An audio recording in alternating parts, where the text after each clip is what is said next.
Group third quarter 2024 earnings call.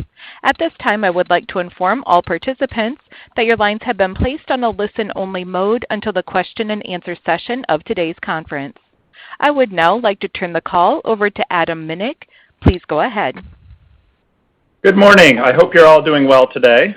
We released our executive commentary earlier this morning, which provides extensive details on the third quarter 2024, which we will be discussing on this call.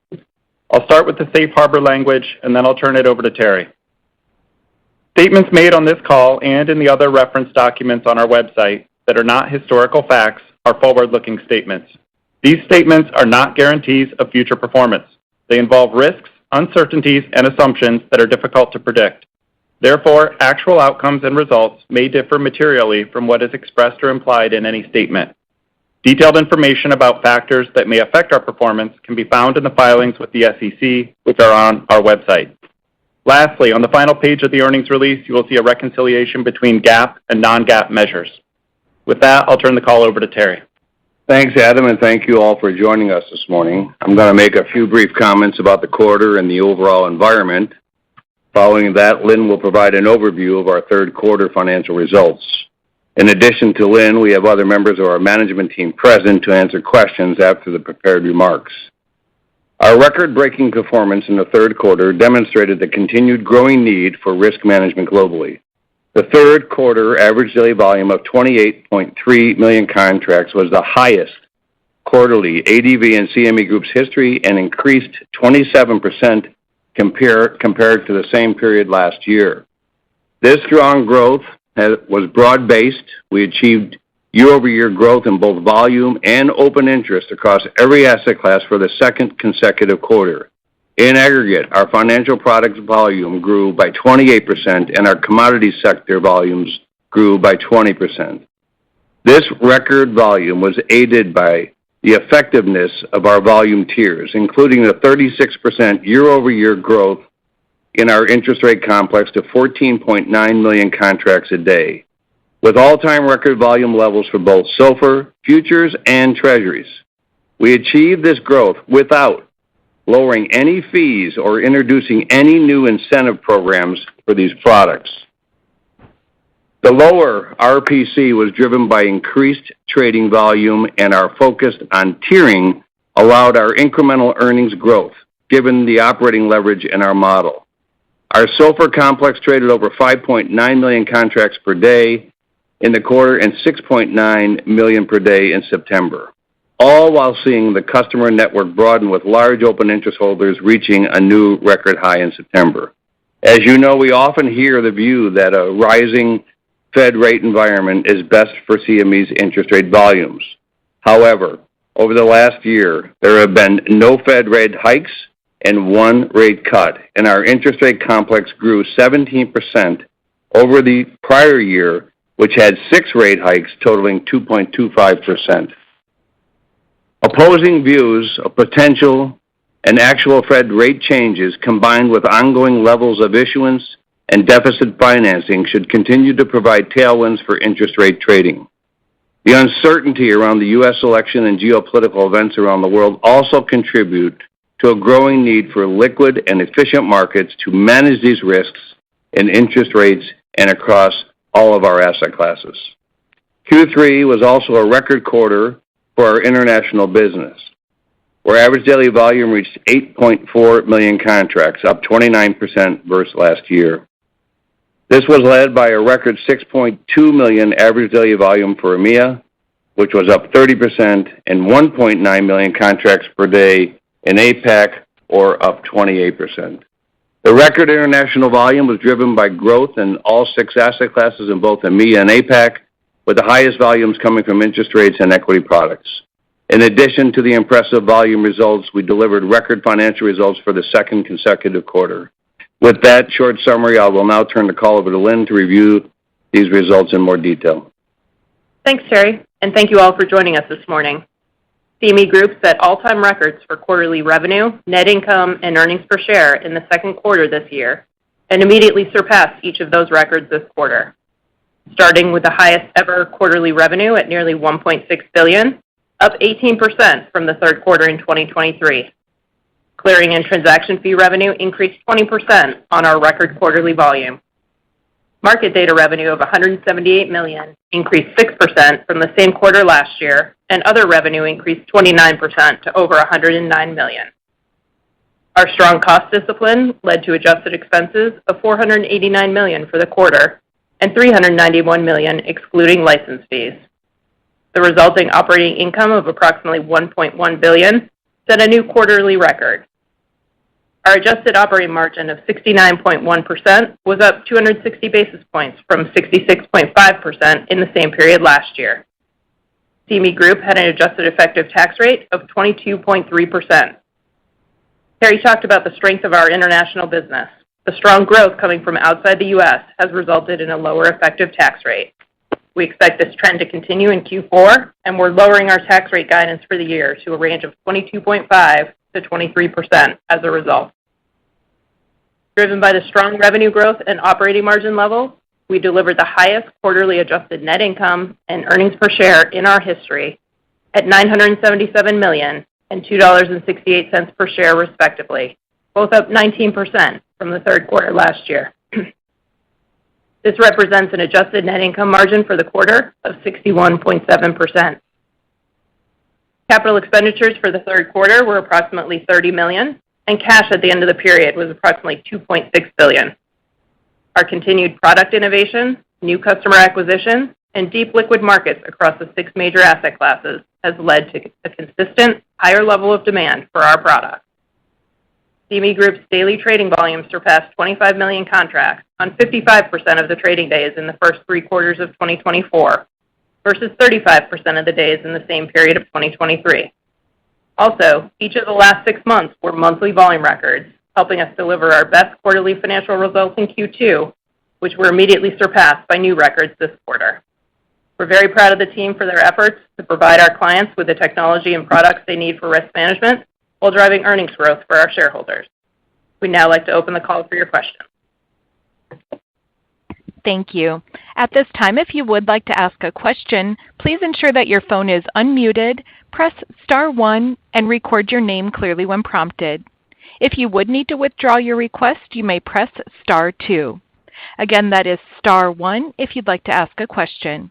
One moment for our first question. Our first question is from Dan Fannon with Jefferies. You may go ahead. Thanks. Good morning. CME's had a long-standing capital return policy, and Terry, you've given some thoughts around M&A, but wanted to get your updated thoughts on both of those after you, as you just highlighted, record quarter after quarter, and also a valuation that continues to compress versus peers. So curious about a buyback in the context of those 2 other things around the dividend policy as well as potential M&A. Thanks, Dan. I think I heard you correctly. You're a little soft coming in, but you asked about buybacks and potential M&A? Did I get it right? Exactly. I think that's what you asked for. So on the capital return to shareholders, I have said that we will always be monitoring this to see what is in the best interest of our shareholders at any given point in time. Our dividend policy over the last several years has suited the company extremely well in a zero-rate environment. With the rates changing dramatically and other things happening throughout the world, we always constantly monitor this, and we will continue to do so again with my board at its upcoming meetings. It doesn't mean we're doing anything, we're just continuing to monitor it. As far as M&A activity goes, Dan, we've been very fortunate to put ourselves in a very strong position to be competitive around the globe with the transactions we've already done.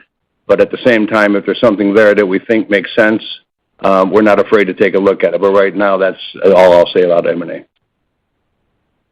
Great. And then just, I guess, as a follow-up, last quarter you gave us updates around the efficiencies that you provided to your customers, I think with both DTCC as well as more broadly. Can you update us on the number of customers as well as the dollar amounts around that and ultimately just the conversations and how those are evolving given the increased potential competitive backdrop that's out there today? Yeah, Dan, that's great. Well, appreciate the question, and I'm going to turn it over to Suzanne Sprague, who'll give you that data. Suzanne? Yeah, thank you for the question. So in terms of our portfolio margining program that you mentioned, where we offer offsets between interest rate futures and options against interest rate swaps, We continue delivering average daily savings of about $7 billion to clearing members through that program. Most of that is from U.S. dollar swap activity.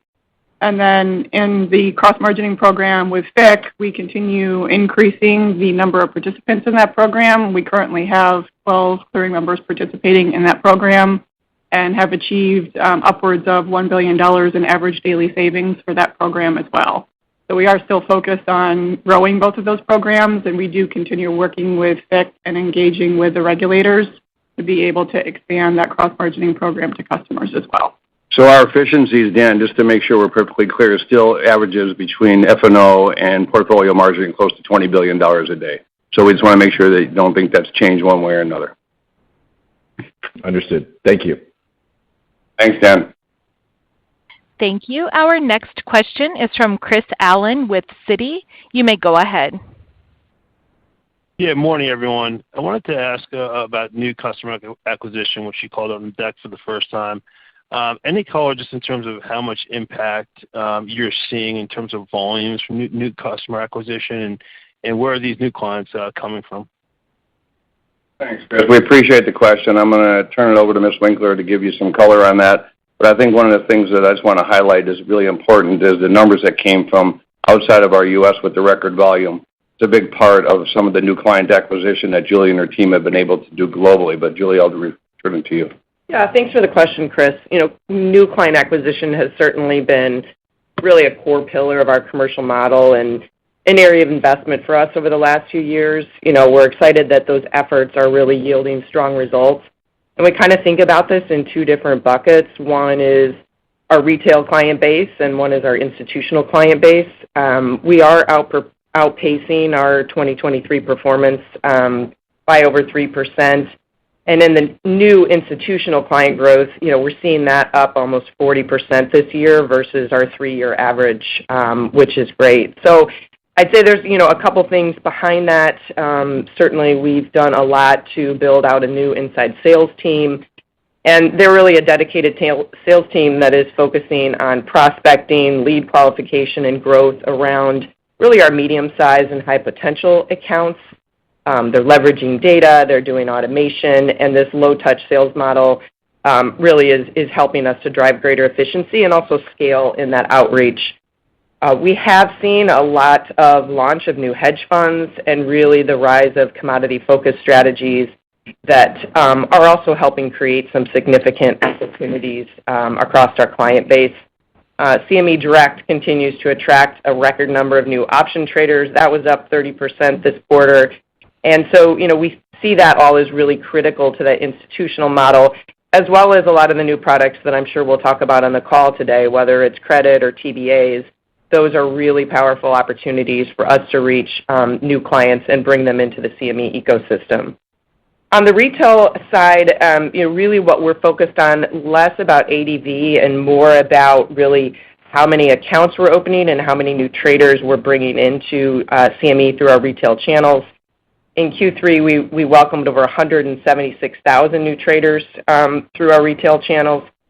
Year to date, and 60,000 in Q3 alone. And so that's a 30% increase year over year. That is pretty consistent as among previous quarters. What you see in the data that we released this time is really kind of the spread across regions, where we saw 53% of that growth coming from the U.S. And 16% within APAC, and our 31% in EMEA. And so where we're really focused there is on bringing our new to futures brokers into this ecosystem, and also our existing partners. And this is a critical part of how we are continuing to drive NCA in this space, working with them on education, on marketing content. And so where our distribution partners are successful, we have seen that success too, and that's really what's bringing those new traders to CME. They're attracted by the products that we have, and we expect that to continue in the year ahead.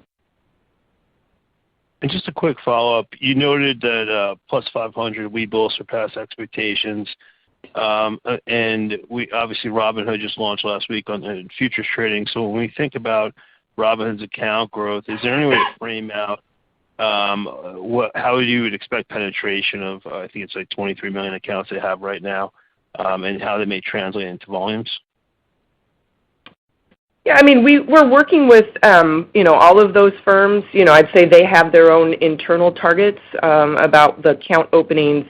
And I think, with all of this, Robinhood in the launch last week, they're going to open up access on, still a measured basis, right? And some of these are, making sure they are testing, these products out. They're working on the content. So I don't think we're going to see, 23 million accounts trading futures immediately, but we really want to work with them to make sure, right, that the products that we are introducing to them and those clients are ready to be trading futures. And so what we can see both with Plus 500 and Webull is that adoption rate has happened even faster than what those firms have predicted. And so, I'd say they're very advanced in their, customer journey and analytics, and so that's all providing them as well as us information on how we can kind of support the active trader in their journey.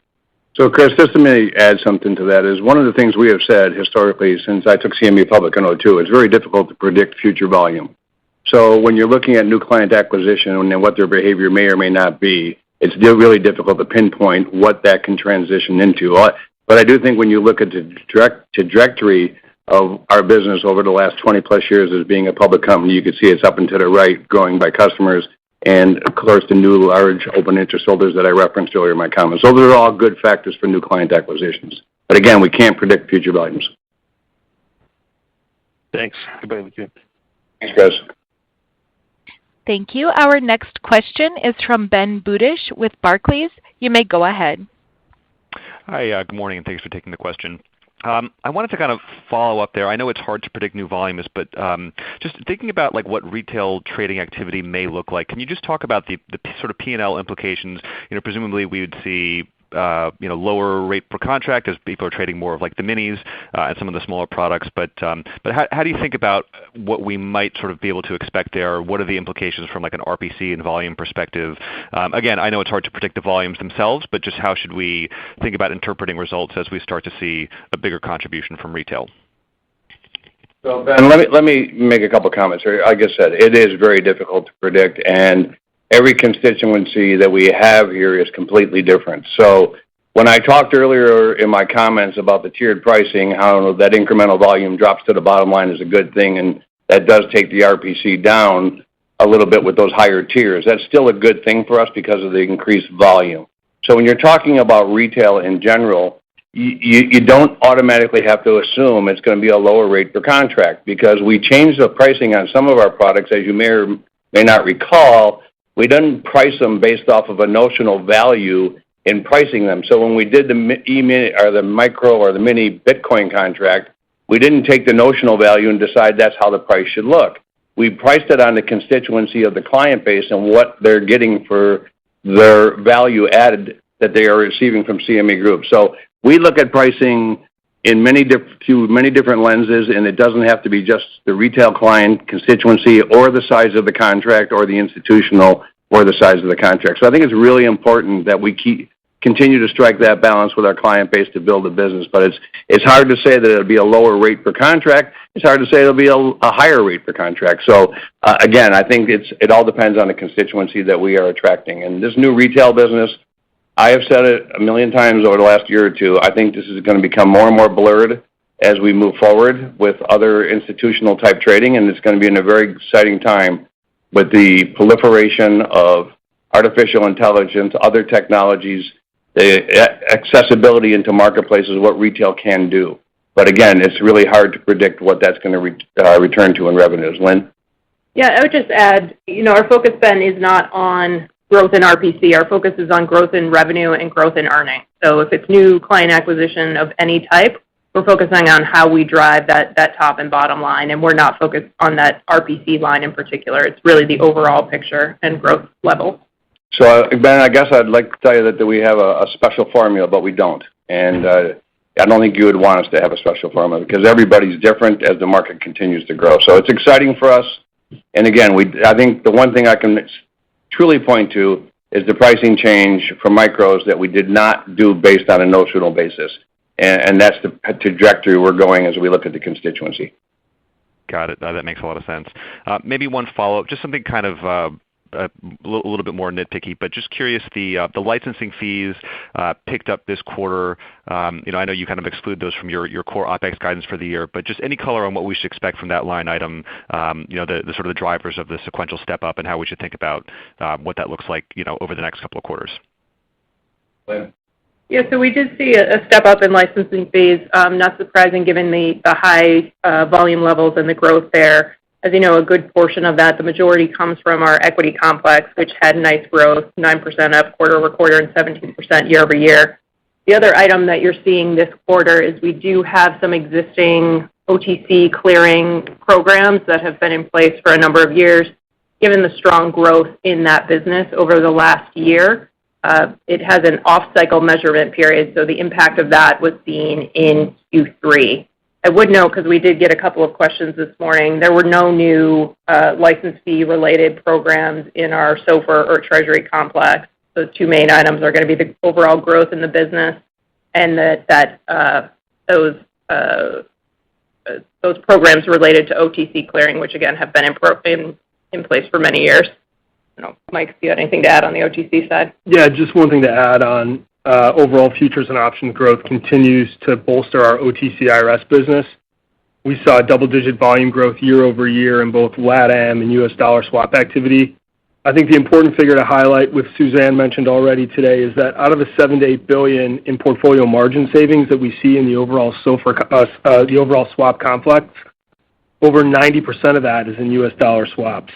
We have about $40 billion in margin collateral for swap activity, and 80% of that is being attributed to U.S. dollar swaps.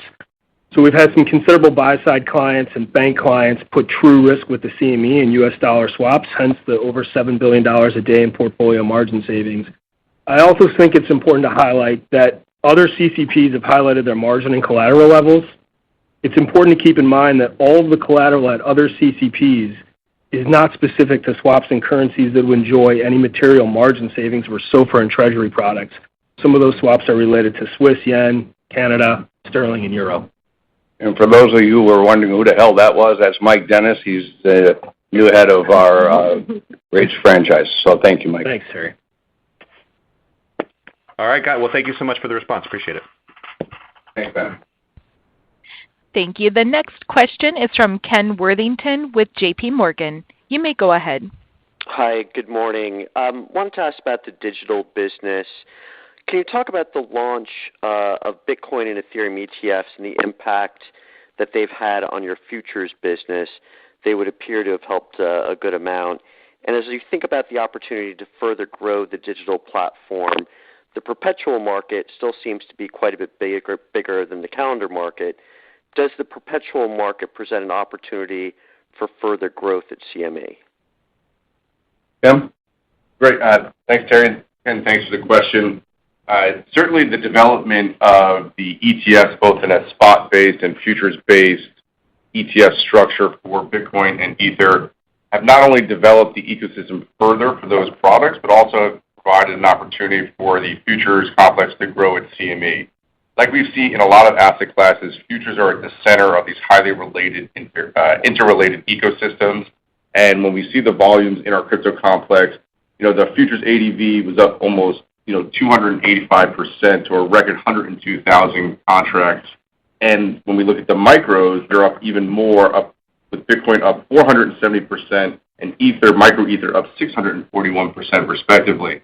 This is because our futures not only enable more common ETF strategies, such as trading ETFs versus futures, or using futures to source inventory for stock loan in the ETF market. It's also our futures often provide a better, more efficient way to create and redeem the ETFs because our ability to transact these against the underlying index close, the CME CF Bitcoin reference rate, where our reference rates also underlie 7 of the 11 Bitcoin spot ETFs. So this is a growing ecosystem. We are certainly at the center of it here at CME, and we continue to be a leader in this space, offering that regulated, trusted, and transparent futures market. And Ken, going to the perpetual market, it's not necessarily an easy comparison because those perpetuals exist on more crypto-native platforms that are not regulated outside of the U.S. But we continue to engage with customers to make sure we're working with them to design all the tools they need to manage risk in these uncertain times, whether that's in cryptocurrencies or other products. We'll continue to engage them to make sure they have all the tools they need. But it is critically important that here at CME and for the marketplace, they can do it in a trusted, transparent, and a regulated manner, and that's what we offer with our crypto product here. That give you some color on that, Ken? Are you good? Yep, that was great. Thank you. Thanks, Ken. Thank you. Our next question is from Patrick Moley with Piper Sandler. You may go ahead. Yes, good morning. Thanks for taking the question. So I had one on the competitive landscape in rates. Today marks the 1-month anniversary since FMX launched its SOFR futures contract. Volumes have been modest, to say the least. So, Terry, I was just hoping to get maybe a state of the union on the competitive landscape and just your updated feelings since this competitor exchange launched. Thanks, Patrick. And again, I think you're right. The volumes have been modest, but it's early. So I'm not drawing any conclusions as it relates to any competitor. We will continue to stay focused on the things that we are doing today, a lot of which, Patrick, you've heard us highlight over the last several months and years, and we highlighted again today, which is the efficiencies that we've been able to create for our clients in those asset classes that people are trying to compete with us in. So again, I think that's we feel very good about our strong performance. You know, I think there was some question about the growth of our interest rate products that we had to put incentive plans in. We clearly stated that we did not and still had the growth. So I think that goes to show you the value of CME's products to its end users. And we also will go to the fact that still the cheapest cost to any participant is the transaction fee. The bid offer is extremely expensive when it gets wider. If you look at some of our competitors, and Mike can maybe add some more color to this, on the back end of their offering, their spreads are a lot wider than CME's, which the cost would be dramatically higher than any incentive program they could possibly pay or a transaction fee associated with that. So, Mike, you give a little color, then I'll come back and finish up. Yeah, sure, and thanks for the question, Patrick. Good morning. You know, what Terry's referencing, it's still early days, but what we see is our bid-ask spreads are on average a quarter tick tighter in front-month SOFR contracts and almost a half tick tighter as you move out the SOFR curve. As we all know, a half tick equates to $12.50 per contract in SOFR futures, which dwarfs the size of the transaction fee. Or potentially whatever the incentive is to trade that market. Yeah. So anyway, Patrick, I think that, you know, we're keeping a close watch on it, but we're staying really focused on our business and bringing the efficiencies. Suzanne referenced the $1 billion a day that we're achieving with FIC. We want to make sure we can continue to build and grow on that program. We think it's been very beneficial. We got to get more firms signed up. There's a lot on firms' plates, so we're hopeful that they get signed up for that, and they're starting to see that they don't want to be left out of that potential $1 billion plus on a daily basis with the FIC arrangement. So, you know, again, I think I like our position there, but I won't comment any further than that. If you're referring to some of the local media that's been put out there as it relates to what I have said about treasuries, or are you just referring to SOFR so I know what you're talking about? Just SOFR, but if there's anything that you have to say on treasuries, I'd be happy to hear your thoughts on that. I've said it pretty loud and clear publicly about how I feel about this, and I know that I keep getting rebuttals that monies from U.S. participants are held in U.S. banks, which is irrelevant. It could be held in Fort Knox, so it wouldn't matter. We are talking about the resolution authority and the authority of who gets to make the decisions over a default, and that would be the Bank of England and the FCA, not the United States of America, if in fact those contracts were to be cleared there. So that has been our argument, and people keep dodging it. I know that they're a duly regulated clearing entity, but that's got nothing to do with our argument. So I think that I have been to as many people as I possibly can, will continue to be loud about this, and make sure people understand what could be the detrimental effect of having U.S. Treasuries not only being cleared overseas, but at the same time having the resolution authority being overseen by a foreign regulator and not the United States government. So I will wait to see on that, but I'm not backing down from that argument. I think it's very legitimate, and if they want to move into the United States of America and compete with us here under our laws, as I said, to many people, I'll pull my chair back and walk out because my argument's over. But that's not the case. Okay, that's great color. Thanks for that. And then just to follow up on pricing, specifically in rates. There's been a lot of speculation recently about, what you could potentially do in response to FMX launching. People talking about, you possibly cutting rates. But, given what you've spoken about on this call and the value that you feel that you've provided your customers, you're on track for your third consecutive year of record interest rate ADV. I guess the question is it misguided for us to assume that rate or possible price increases in the rates complex is off the table at this point? Thanks. I think it's misguided for anyone to assume they know what we're thinking about how we're going to run the business going forward on pricing. As I said, we adjust our tiers all the time. We do a whole host of different things throughout the years. It doesn't have to do anything with competition. It's got all to do with the marketplace. So, Patrick, as I said earlier, I clearly stated that we did not put any new incentive plans in place, and we've had an incremental growth that's a record in this quarter for both SOFR and Treasury. So I think that speaks volumes to where we're at today. Okay. Thanks for that, Terry. Thanks, Patrick. Thank you. The next question comes from Alex Kramm with UBS. You may go ahead. Yes, hey. Good morning, everyone. Maybe in the context of new customer acquisition and what you focus on a lot, can we maybe go into the energy business in more detail here? I mean, there are clearly a lot of macro changes, structural changes that, quite frankly, from my perspective, seem to be the most interesting asset class in the next couple of years, given energy transition, everything that's going on. So, you have a very U.S.-focused business, but obviously some of these changes are global. So just wondering what you're doing to maybe capture some of that structural excitement and, what you're seeing in terms of new customer generation maybe around the world and what your customers are doing different already and how you're positioned. Thanks. Thanks, Alex. Thanks for the question. I'm going to turn to Derek, but I think you raised a really good point about what this asset class could mean over the next couple of years as we either transition out of it or continue to build on top of it. So I think there's a lot of verdicts yet to be read yet. So it's interesting with this asset class, so I think you're right to point it out. Derek? Yeah, thanks, Alex. I think you're seeing a lot of things that we're seeing right now. In number one, we are putting up a year-to-date record revenues in our energy business. We've put together another extremely strong quarter with our volumes up about 21%, and actually our options business up 45%. That's a new record for us for the quarter across the energy complex as a whole.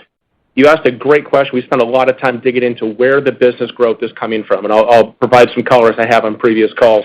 When you look at the growth of the business, we look at the record year-to-date results of this business. That business is coming. We're seeing outsized growth coming from outside the U.S. That's what we're so excited about. We talked about the new client acquisition story that Julie talked about, boots on the ground, engaging new customers that for the first time with physical flows of WTI and Henry Hub hitting the shores of Europe and Asia. That's bringing new commercial and buy-side customers into our market.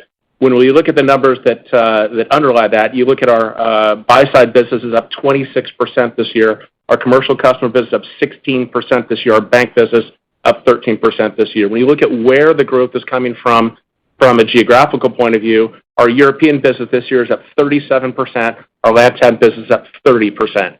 So when we're looking at growth, it shouldn't surprise that when you see physical flows of U.S. benchmarks priced on NYMEX, and this is true on the ags and metal side as well, those physical flows hitting the shores of Europe and Asia, that's driving new customer acquisition for us.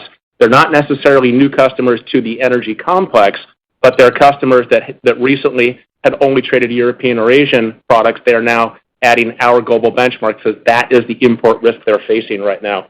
So when you look at the results of the business, we're seeing that the physical flows are driving global participation. So the other couple of pieces I'd point to is that we're seeing growth across not just WTI, we're seeing significant and even faster growth on the natural gas side of the business. When you look at the business this year, we're at a record level of almost 780,000 contracts in our nat gas business. That's up 33% this year. This is a market where the U.S. is now producing and exporting record amounts of natural gas priced on Henry Hub, which is the market we own roughly 80% of. In a market share perspective, that business is flowing back into CME from European customers adding Henry Hub pricing exposure to their overall portfolios. That's been a big driver of the record activity in our nat gas options growth as well, as these markets are extremely difficult to hedge on a flat price basis. So we're seeing increased activity on the option side. So hopefully that gives you some color from the client perspective, from the regional perspective, and from the underlying product perspective. Lynn? Yeah, and just to add a little bit to what Derek was saying, we have seen with these new supply lines being drawn, the strong growth in both Europe and Asia in our crude business and Henry Hub. I think what we're also seeing as a longer-term trend, one of the limiters on the Henry Hub side is the ability to liquefy the natural gas to then export it internationally. We do expect and we do see the build-out in multiple liquefaction facilities that are ongoing. These are multi-year projects, but there are a number that are meant to come online in the next couple of years. So increasing that capacity and that ability to export could also be a tailwind for our business as more international customers would then look to hedge back to that export point. Thanks, Lynn. Thanks, Derek. Alex, did that get to your question? I think it did. Great call. And I'll squeeze in one quick one here on the tax rate.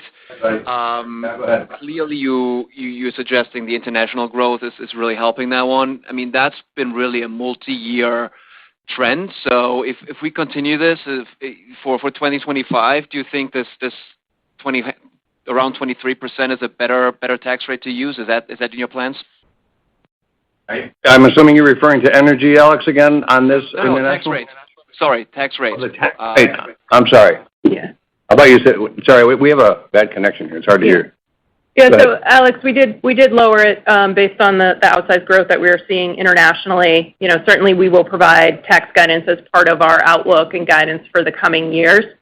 We have seen that outsized growth for several years, as you noted. Obviously, there are a number of factors that will be in play, including things like changes in administration, potentially what's going to be the political dynamic and impact on taxes. So it's a little premature for us to take a position on that go-forward tax rate at this point, but we'll certainly follow up on that. Thanks, Alex. Sorry for didn't hear you properly on the tax issue. All good. Thanks, bud. Thank you. Our next question is from Kyle Voigt with KBW. You may go ahead. Thanks for taking my question. Maybe just going back to a broader discussion on pricing. Over the past few years, you've announced pricing changes in the fourth quarter that go effective in 1Q. For changes that went effective in 2024, I think you guided to 1.5% to 2%, assuming constant volumes of pricing change. And in 23, I think that was 4 to 5. Can you just give us an update on how you're thinking about futures pricing over the medium term? And I guess, is there any reason to think that 2024's pricing change levels are not a good baseline assumption for 2025? Well, Kyle, I think pricing, we evaluate that throughout the entire year for the next year, and there's a lot that goes into it other than just see if we can increase it by 1% or 2%. One of the things I've always said, and I'm sure you've heard me say this, is there's got to be a good value add associated to our clients when we change pricing. We invested heavily with our Google transition. We're excited by the future of that, what it means for clients. So that could have an impact on pricing one way or another, maybe to their benefit, obviously. But again, I think when you look at just blanket pricing increases, that's not something that we do. And I know some suggest that that was becoming a pattern, but it's because of what we were able to deliver to the marketplace over that time period, we were able to do price increases. But again, we evaluate that pricing throughout the entire year before we make any decisions and bring it to my board. Lynn, do you want to comment any further? Yeah, the only thing I would add, Kyle, is that the 1.5% to 2% you quoted, that was on the clearing and transaction fee. Just keep in mind that we do look at different levers as we're thinking about pricing changes. Those could include changes to the fee schedule. It could include things like incentive programs or other agreements there. There is the data component and also things on collateral, so non-cash and cash collateral fees. So we did guide to 1.5% to 2% this year on the clearing and transaction fee. We said 2.5% to 3% on total revenue, given some of the changes we made on those other fee lines, and we've been tracking towards that throughout the course of this year. Great, thank you. And then maybe for a follow-up for Lynn on the expense trajectory. I think in 2023, you had $56 million of cloud migration expenses. That was expected to grow by $15 million this year. I guess, can you confirm whether that level of migration spend is still on track? And then can you remind us how we should think about the cloud migration expenses into 25 and 26? Will there be incremental spend needed in each of those years? and maybe address the interplay of that and the trajectory of D&A over that time frame too. Yeah, sure. So if you look at the migration spend for this year, the total spend is on target for our guidance of $90 million. Now, the difference between that and the $15 million increase, you do have some roll-off on existing kind of business-as-usual expenses as we've been migrating to the cloud. So you see about $25 million in costs that are rolling off, which would get you to that differential or that increase of $15 million year over year. So we are on track with our guidance on that expenditure. I think what we've also said is that we would expect incremental costs related to our migration for the first 4 years. We are in year 3, so we do expect to still see incremental costs next year related to that migration. I would note that the Google-related expenses were included in our overall expense guidance, so that 3.9% implied by our expense guidance did include that Google spend. So that has been trending down as we are starting to see some of the benefits of rolling off that kind of on-premises operating expense. Great, thank you. Thanks, Kyle. Thank you. Our next question is from Brian Bedell with Deutsche Bank. You may go ahead. Great. Thanks. Good morning, folks. Thanks for taking my questions.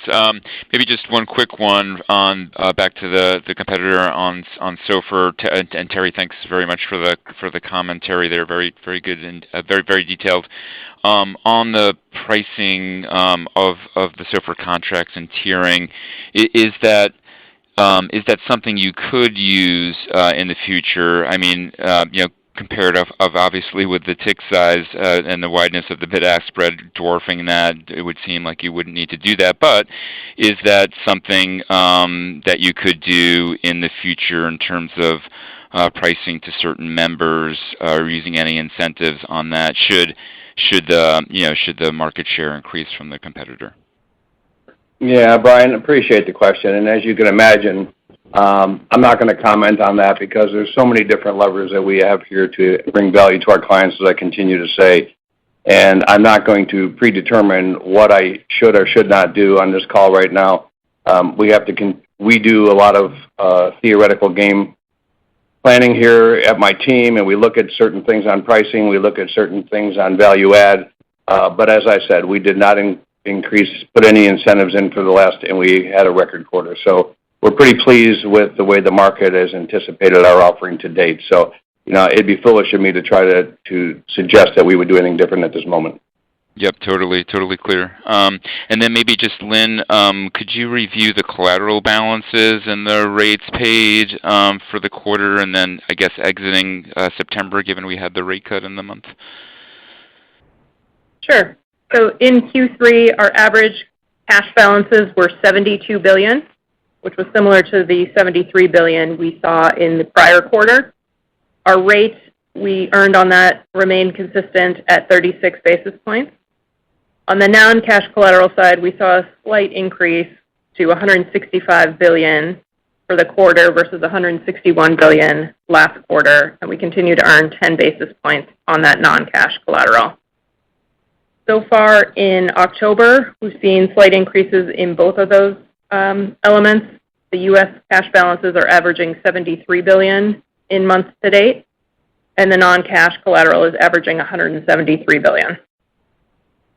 Okay. And is the spread the same given the rate cuts, or is that different coming into 3Q? Continue on the cash collateral. You have the 25 basis points return to clients. The difference between the 36 that we've been earning and the 25 is our ability to optimize our returns using some other vehicles.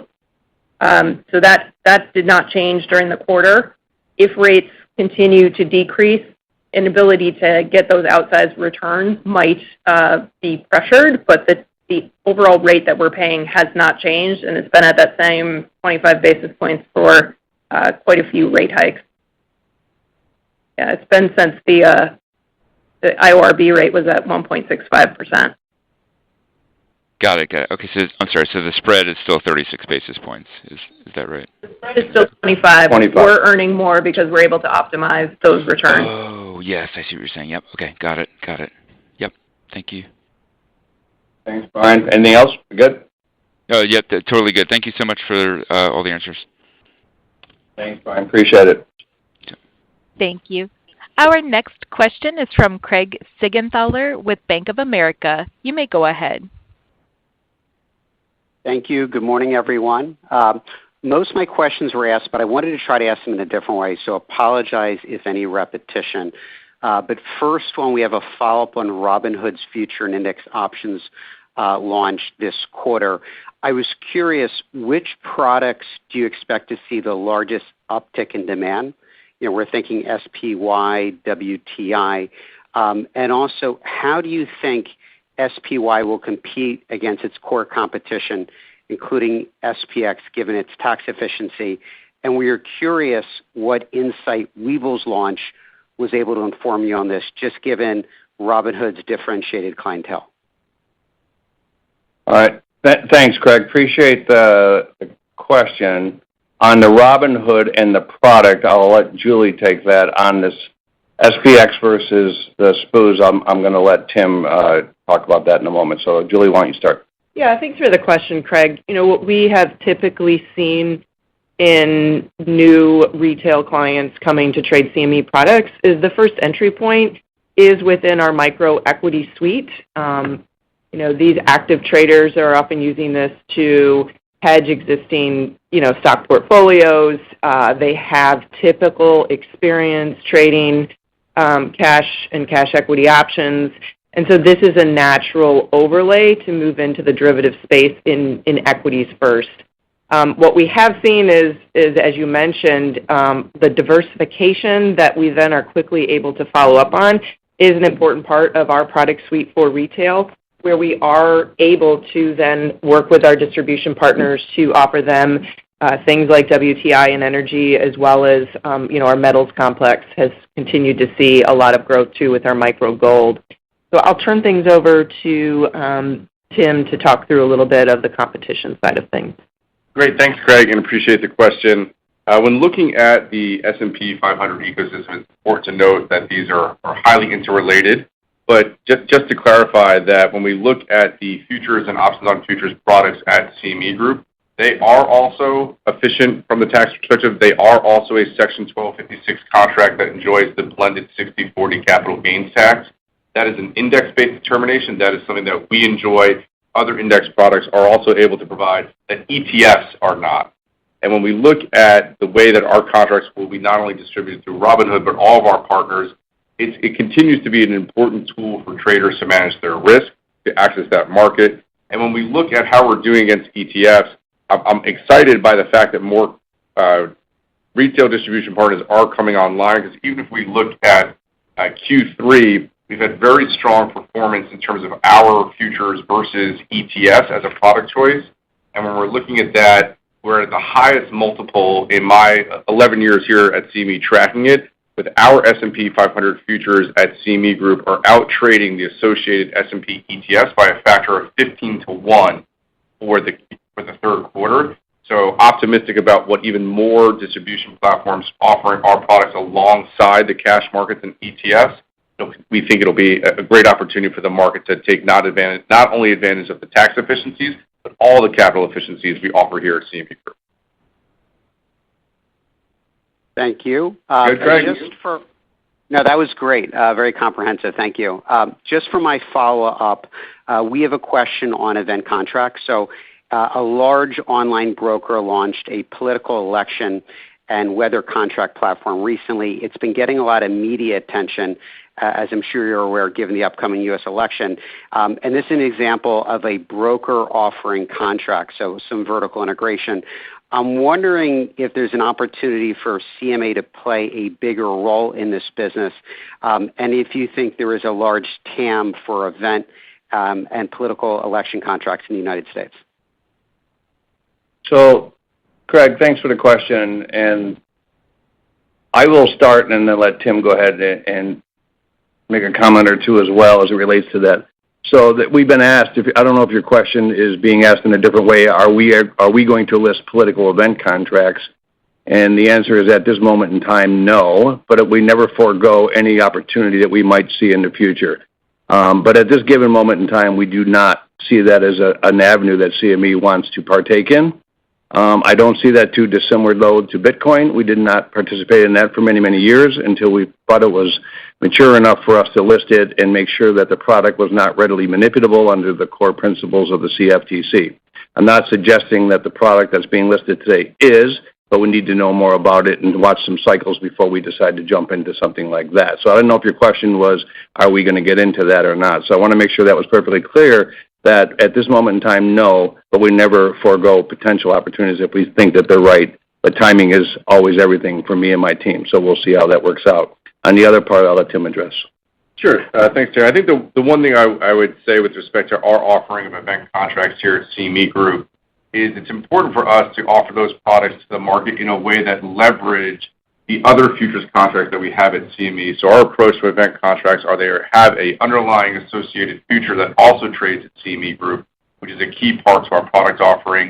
We've also looked at longer dated year-end event contracts on the equity indices. We'll continue to work with market participants to figure out if there are additional types of products that they want in the marketplace. Like I said earlier, that holds true for all of our asset classes, but for event contracts, it's key to us right now to focus on transposing the liquidity we have in their sort of older sibling contracts in a new form, offering more ways to trade those same markets. But we'll continue to engage with the market to see what else we should be doing next. Thanks, Tim. Thanks, Greg. Did that address your questions? No, that was great. Thank you, guys. Thanks, Greg. Appreciate it. Thank you. Our next question is from Owen Lau with Oppenheimer. You may go ahead. Good morning, and thank you for taking my question. So I have a quick question on your expense guidance.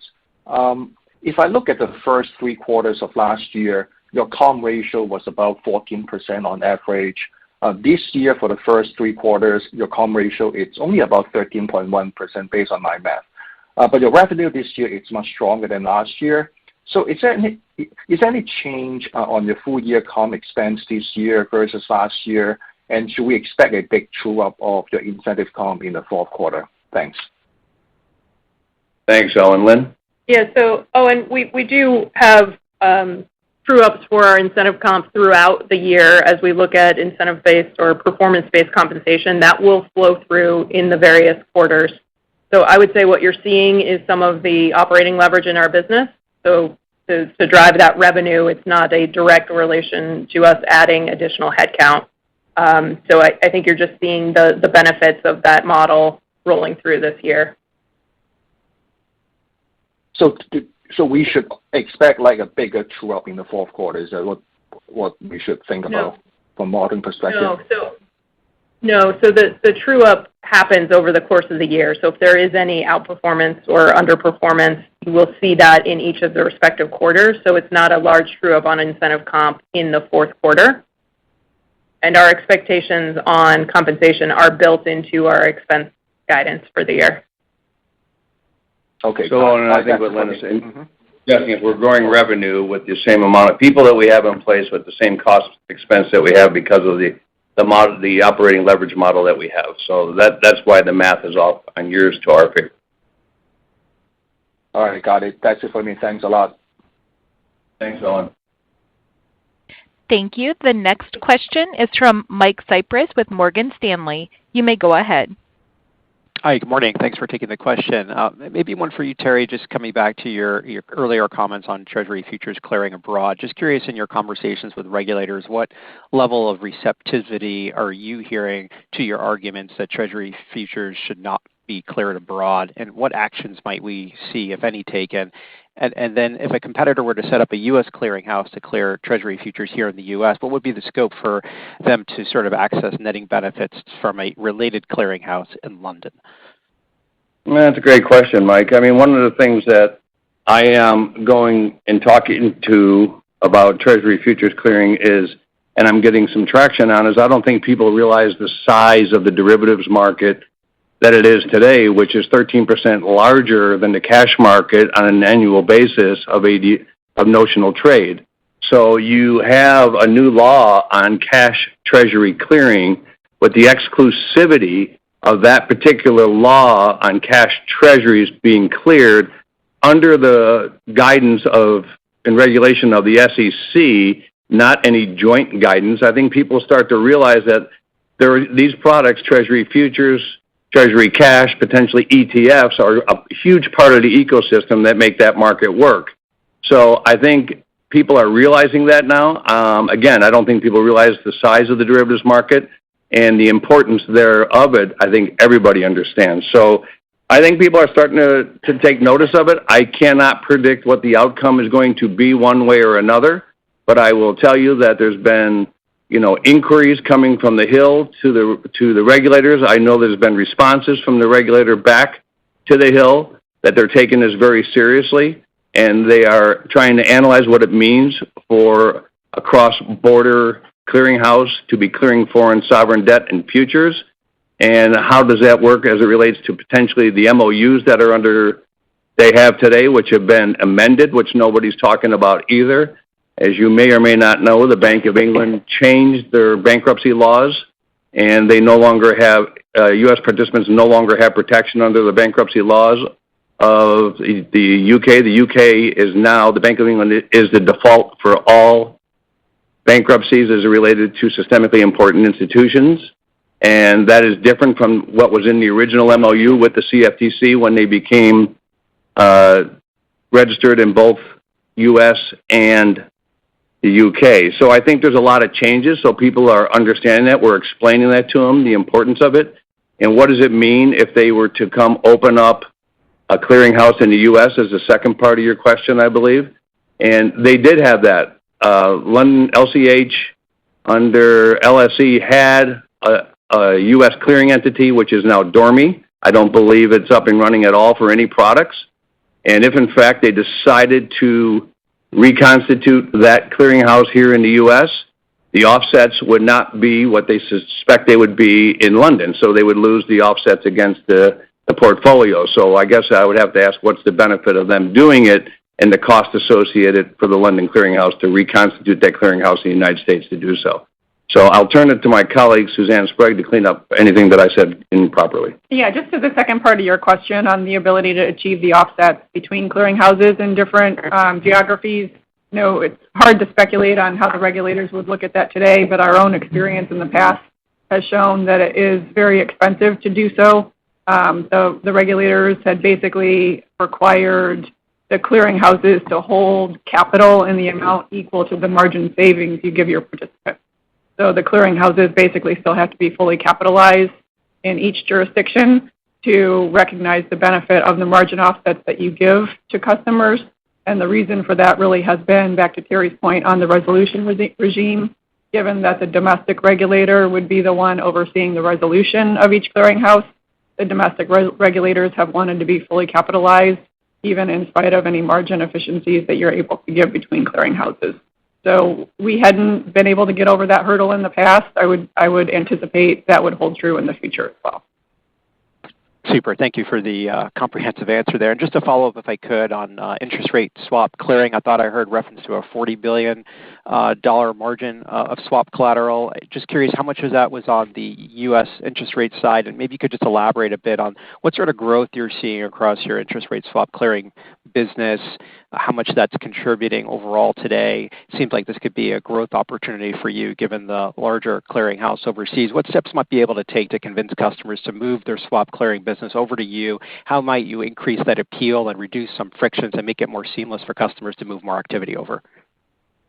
Suzanne and Mike, you guys want to address that? Yeah, sure. Thanks for the question. So in terms of the amount of U.S. dollar swap margin as a percentage of that total, it is the majority. That tends to fluctuate, I think, between about 75 and 80% in terms of the amount of total margin requirement that we have coming from the swap activity. I will reemphasize again just the point of the efficiencies that are gained in the portfolio margin program. I think that is a primary driver to the level of activity that we see in our swaps offering. Capital efficiencies in that space have been a large focal point really since the onset of the clearing mandate for swaps clearing, especially because the regulations require a 5-day margin period of risk for those products. So there is even more focus on being able to offer efficiencies within the swaps complex and across other asset classes or other complexes within the interest rate asset class like futures and options. So I'll pass it over to Mike for anything else you wanted to add there on the competitive landscape. Yeah, Mike, thanks for the question. Good morning. For me, being here a short period of time, my first order of business was to meet with all the dealers and kind of talk exactly about what you're highlighting is our margin efficiencies between SOFR futures, Treasury futures, and our swap portfolio. Obviously, a general theme on the street right now is, Basel III Endgame, challenges with capital, tightness of liquidity, and how this is all going to impact the balance sheet. So we're definitely in front of clients. We're definitely explaining this value proposition. We've seen a little bit of renewed interest in sending portfolios to us to do some what-if scenarios and some portfolio calculations. So we do think, to your point, that it is a good area of growth for us.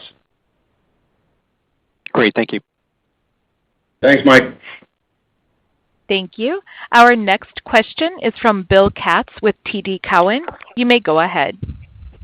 Okay, thank you very much for taking the question this morning. Just maybe on expenses, you reiterated your guide of $1.585 billion for the year, which would assume some seasonal, pickup into the fourth quarter. So how much of that is seasonal versus more structural? And then as you think about the business conceptually, you're operating at a very high level of profitability, 69% margin. How do we think about that going forward? Is there a natural governor to the margin, or would you let that drop to the bottom line? Thank you. Yeah, Bill, this is Lynn. So on your first question, one thing to keep in mind is we typically have some of our larger marketing events in the fourth quarter. So it is not unusual for us to see an increase in that quarter related to that spend. So you will see if you look back at 2023, the Q3 to Q4 expense growth was $40 million. That is the same growth that would be implied by our guidance of this Q3 to Q4. So the majority of that is going to be that outsized marketing spend. Some of it also will go to things like the joint support for some of the new retail FCMs that have come online, so kind of capitalizing on some of that opportunity for revenue growth. And then you will continue to see some of that ramp up in our cloud migration expense, that growth in the technology line. As we've moved more applications to the cloud, you will see that grow, and we've seen some of the offsetting declines in depreciation rolling through. But all of that was anticipated in our guidance that as we continue on that migration path, you would see that amount move up. In terms of a margin, we don't target an operating margin, kind of similar to the question on RPC before. We're focused on how we drive that earnings growth.